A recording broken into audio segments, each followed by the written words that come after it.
Hey, what's up, friends? That 80s dude here, and today we're going to go ahead and look inside of this Marvel Super Special number 16, which is the Star Wars Empire Strikes Back issue, and explore this alleged cameo or first appearance of Boba Fett. I've never seen it before. I got this issue recently. It's super hot right now. It's tough to get at a reasonable price. But I lucked out and worked with a seller and ended up getting one that's in super great condition. So I'm excited to show that to you, and I'm super excited to see what that first appearance looks like, all right? So let's go ahead and take a look at this. And if you like this video, if you like exploring these vintage magazines with me, let me know in the comments below, and I'll pull out, I've got a ton of magazines from the 80s that I can do this similar thing with. All right, let's rock.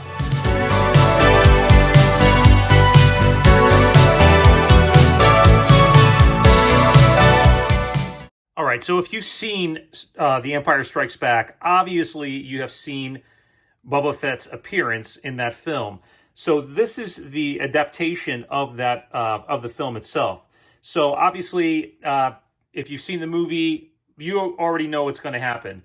But if you haven't seen it actually take place in the book, I think it's very interesting to see how they apply the visuals in the actual comic medium.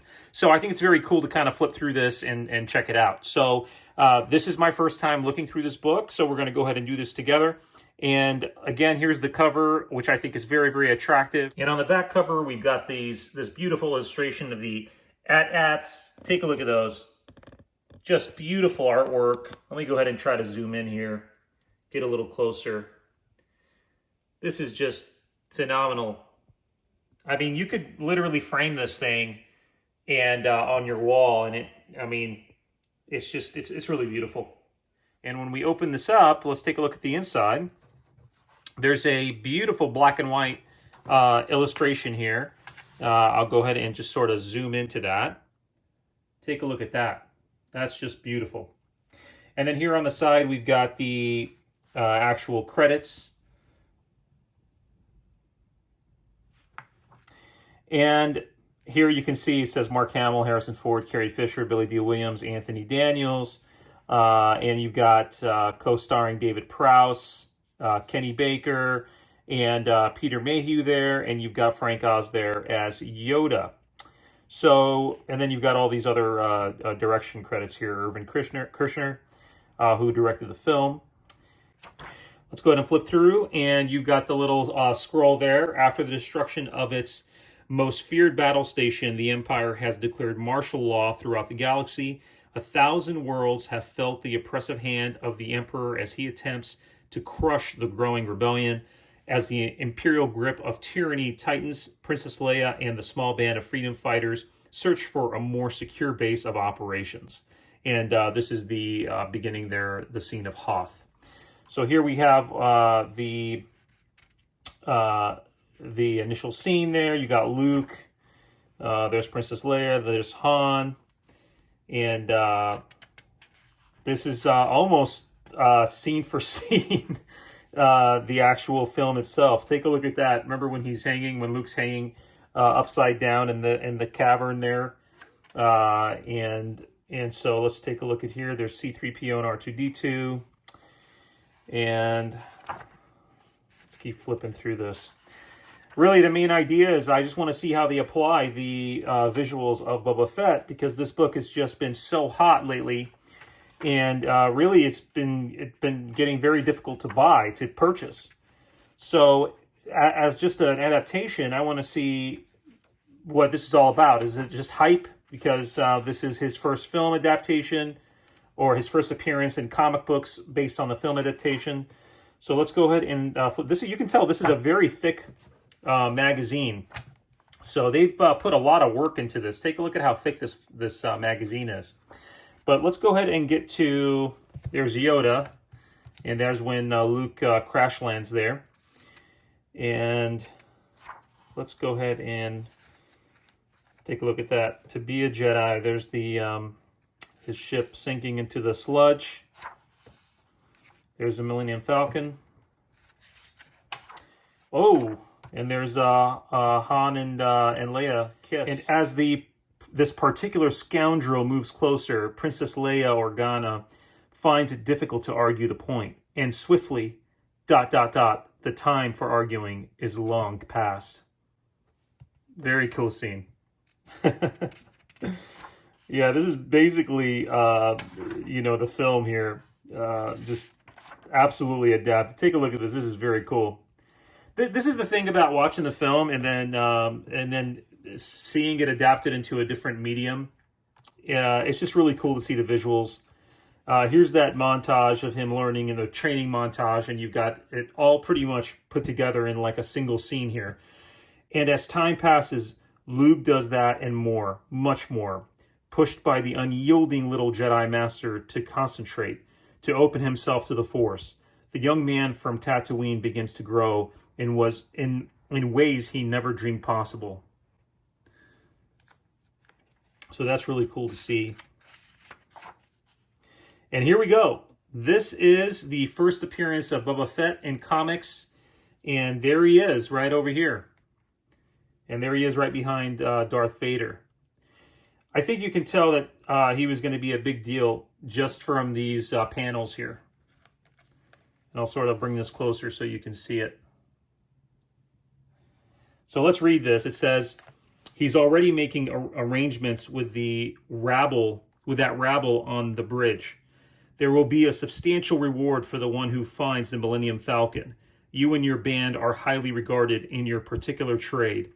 Boba Fett, do not disappoint me. So he singles out Boba Fett here. Given a free hand, I've never disappointed anyone, except those who hoped to escape me. So here you go. You got a little dialogue there from Boba Fett.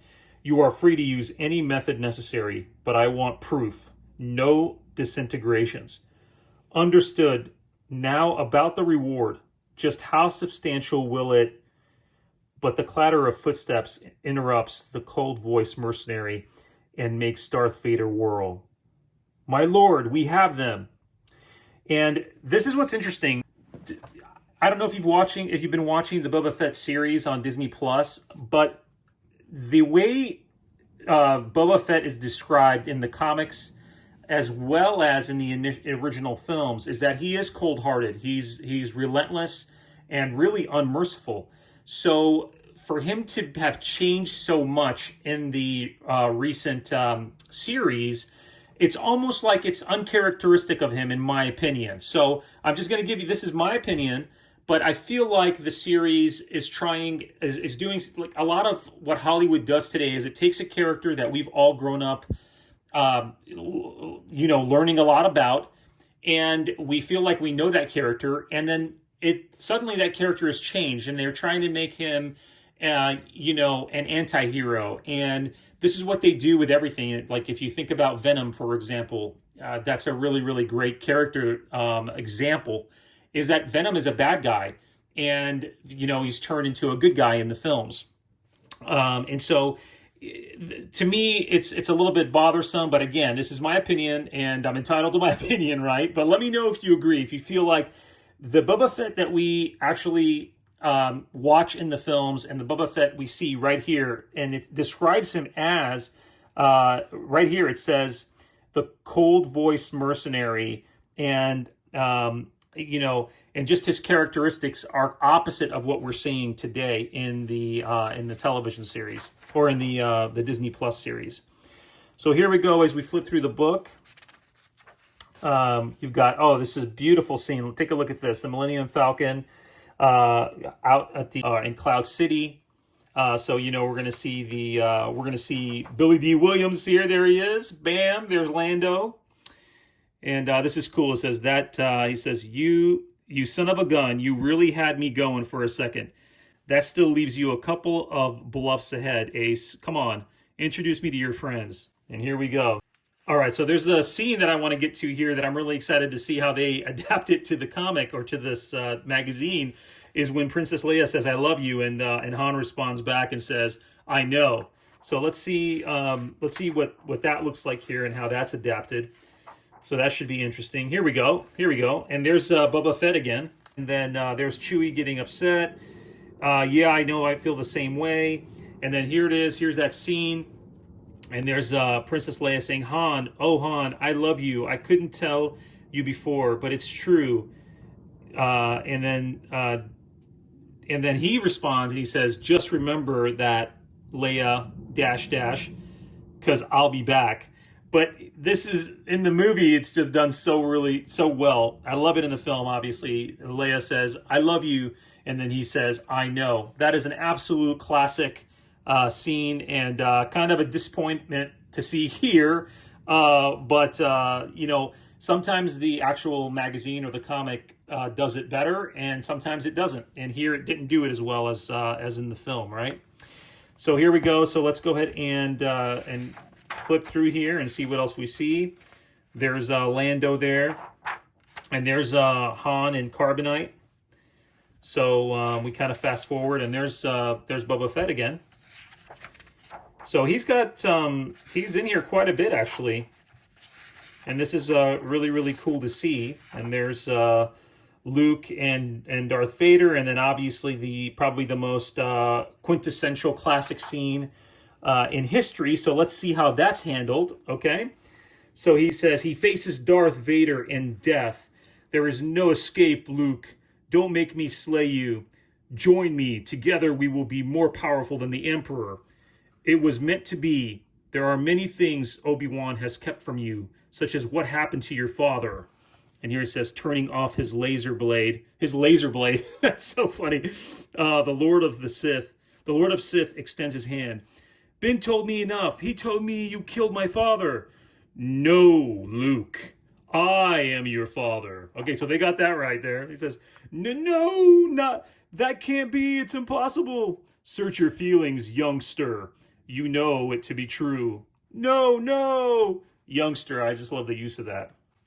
And here Luke goes for a little dive. Oh man, this is great. It's so fun to see these kind of things and just how it plays out in the adaptations on the magazines.